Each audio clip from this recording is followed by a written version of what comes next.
Olá e bem-vindos! Hoje a gente vai mergulhar fundo em um momento que, olha, redesenhou o mapa do mundo, a independência dos Estados Unidos.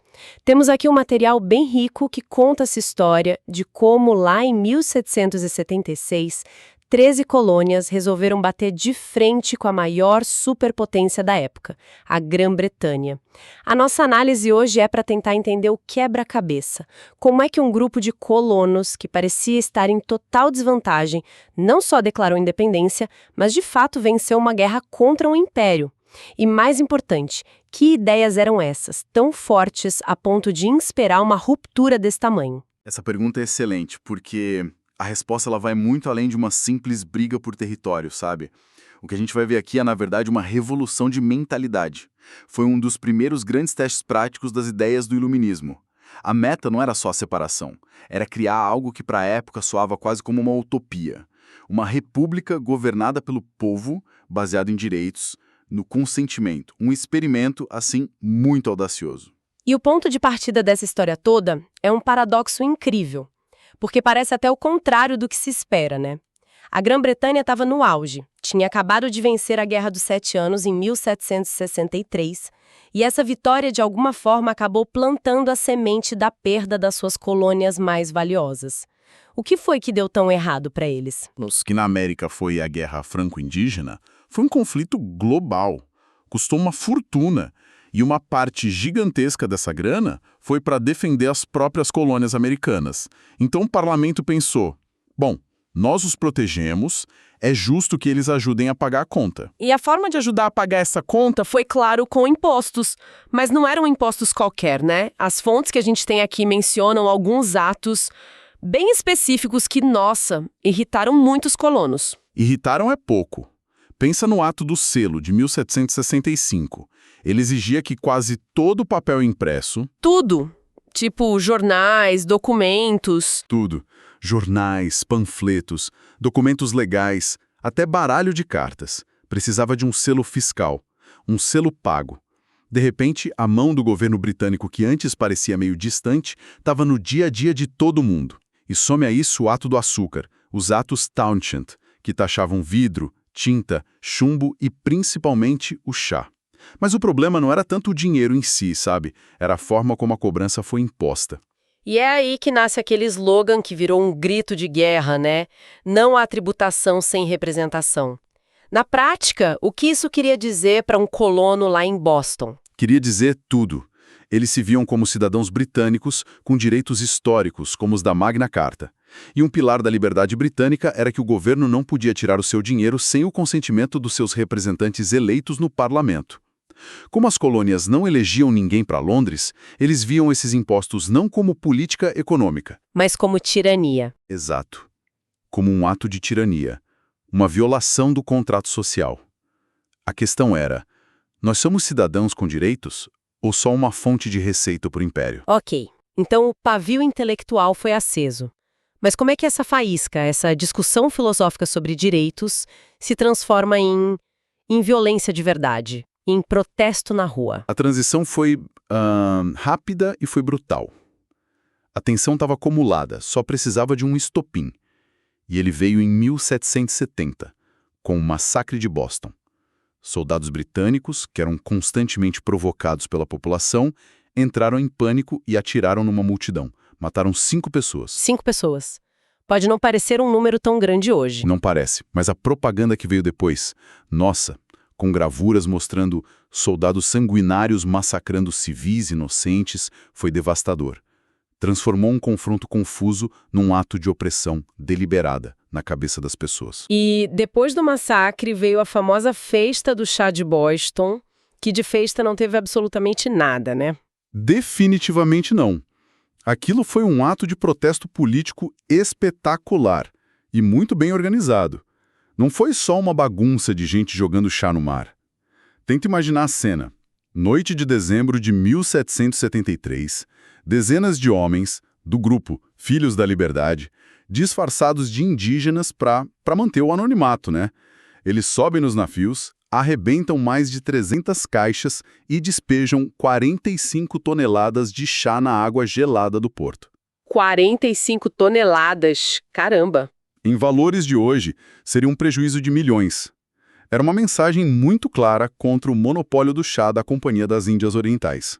Uma mensagem que eu imagino não foi nada bem recebida lá em Londres. Qual foi a reação do rei e do parlamento? Esse foi talvez o maior erro de cálculo britânico em toda a crise. Em vez de buscar uma solução, de conversar, eles decidiram esmagar a rebeldia com força. Em 1774, aprovaram umas leis que os colonos apelidaram de Leis Intoleráveis. Intoleráveis. O nome já diz tudo. Pois é, fecharam o porto de Boston até o chá ser pago, o que quebrou a economia da cidade. A autonomia de Massachusetts foi revogada e a colônia ficou sob governo militar. A intenção era isolar Massachusetts, usar como exemplo. Mas o efeito foi exatamente o contrário do que eles queriam, né? Completamente. As outras colônias olharam para aquilo e pensaram, hoje é Boston, amanhã pode ser a gente. Em vez de dividir, as leis intoleráveis uniram as colônias como nunca. Representantes de 12 das 13 colônias se reuniram no primeiro Congresso Continental. A tentativa britânica de botar ordem foi o que, ironicamente, criou uma identidade americana e uma oposição organizada. E essa oposição não era só na base da reação, né? Tinha todo um projeto intelectual por trás. O nosso material destaca muito que os líderes revolucionários, como Jefferson, Franklin, Adams, eles eram leitores vorazes dos filósofos do Iluminismo.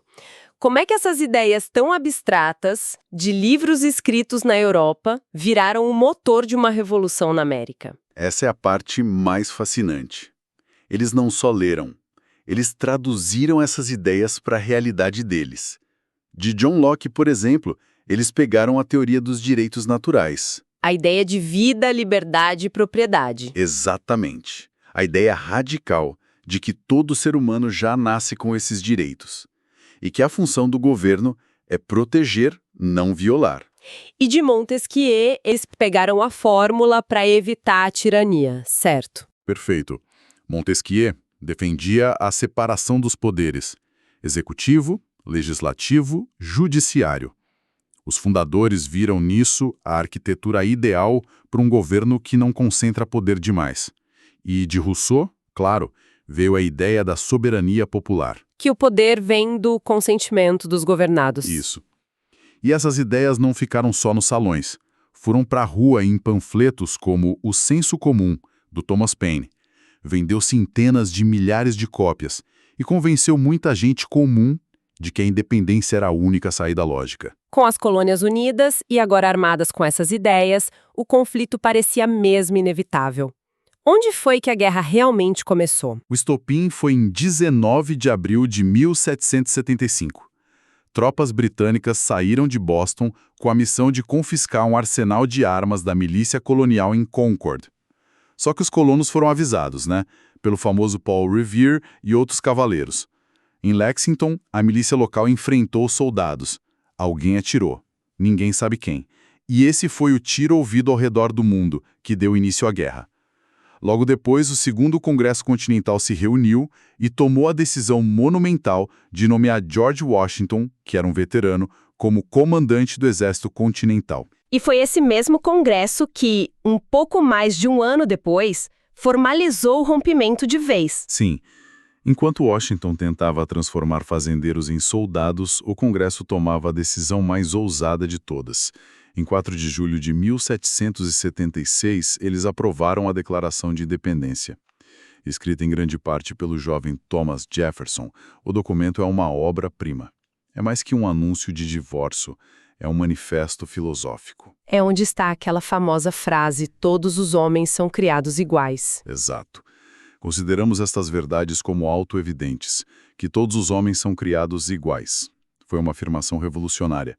Ela dizia que os direitos não vêm de um rei, eles são de todo ser humano. Ok, declarar a independência é uma coisa. Agora, conquistar isso num campo de batalha contra o exército mais poderoso do mundo é outra bem diferente. Como eles conseguiram? Olha, foi uma guerra longa, brutal, e que eles quase perderam várias vezes. Mas alguns momentos foram decisivos. A Batalha de Saratoga, em 1777, foi um deles. Uma vitória americana surpreendente. Um exército britânico inteiro se rendeu. Isso foi crucial porque provou para a França, a grande rival da Grã-Bretanha, que os colonos tinham uma chance real de vencer. E aí a França entrou na guerra. Entrou com tudo, fornecendo dinheiro, armas, soldados e, o mais importante, sua marinha. E tem também a história de Valley Forge, que não foi bem uma batalha, mas parece ter sido igualmente importante. Com certeza. O inverno de 77 para 78 em Valley Forge foi o ponto mais baixo para o exército. Fome, frio, doença, foi um sofrimento terrível. Mas, paradoxalmente, foi lá que o exército renasceu. Com a ajuda de um oficial prussiano, o Barão von Steuben, eles passaram por um treinamento rigoroso e se transformaram numa força de combate profissional. Saíram mais fortes da provação. Muito mais fortes. Até o golpe final em Yorktown. Em 1781. Isso, em Yorktown. Foi uma operação brilhante. As forças americanas e francesas por terra e a marinha francesa bloqueando o mar. Eles encurralaram o exército britânico do general Cornwallis. Sem saída, ele se rendeu. E ali, na prática, a guerra acabou. A paz veio com um Tratado de Paris, em 83, onde a Grã-Bretanha reconheceu a independência dos Estados Unidos. Então, com a guerra vencida, eles criaram a primeira república moderna do mundo. Mas imagino que construir essa nova nação do zero também tenha sido um desafio gigantesco, certo? Um desafio enorme. O primeiro governo, sob os artigos da Confederação, era fraco de propósito. Eles tinham tanto medo da tirania que tinham acabado de derrotar, que deram quase todo o poder para os estados. E isso não funcionou. Foi um caos. O governo central não podia nem cobrar imposto. Então, em 1787, os líderes se reuniram de novo para escrever a Constituição, um documento extraordinário que criou um governo federal forte, mas limitado pelo sistema de freios e contrapesos, o checks and balances. E se a gente conectar isso a um panorama mais amplo, qual foi o impacto dessa revolução no resto do mundo? Foi um terremoto. A Revolução Americana provou que uma colônia podia sim derrubar sua metrópole europeia. Mostrou que as ideias do iluminismo sobre liberdade e governo do povo podiam funcionar na prática. A Revolução Francesa, que veio logo depois, em 1789, foi profundamente inspirada pelo exemplo americano. E mais tarde, todos os movimentos de independência aqui na América Latina olharam para o norte buscando inspiração. No entanto, o material que a gente analisou faz questão de apontar o que talvez seja o paradoxo fundamental dessa nova nação. Uma contradição que iria definir os próximos 100 anos da história deles. Exato. E é uma contradição dolorosa, profunda. A mesma nação que declarou que todos os homens são criados iguais e têm direito à liberdade, foi construída nas costas de centenas de milhares de africanos escravizados. Muitos dos próprios pais fundadores, como Jefferson e Washington, eram donos de escravos. Eles escreviam sobre liberdade enquanto tiravam a liberdade de outras pessoas. Exatamente. Além disso, os direitos da nova república não valiam para as mulheres, e os povos indígenas foram sistematicamente expulsos de suas terras. É uma dissonância chocante, né? É o que chamam de pecado original da nação. Essa tensão entre o ideal de liberdade e a realidade da escravidão não era só hipocrisia, era uma falha geológica que atravessava o país e que inevitavelmente levaria à erupção mais violenta da sua história, a Guerra Civil, menos de um século depois. Para resumir, então, o que vimos foi uma jornada épica. Começou com uma briga por impostos, virou uma revolução filosófica com base no iluminismo e culminou numa guerra sangrenta. E o resultado foi a criação de uma nação baseada num ideal de liberdade que, embora muito falho na sua aplicação inicial, como o nosso material aponta, se tornou um grito universal por autodeterminação que ecoou pelo mundo. Todos os homens são criados iguais, pôde coexistir com a brutalidade da escravidão por quase um século. E de forma mais ampla, que lições essa luta constante entre o ideal que se proclama e a realidade que se vive oferece para outras nações e movimentos que ainda hoje buscam seus próprios caminhos para a liberdade.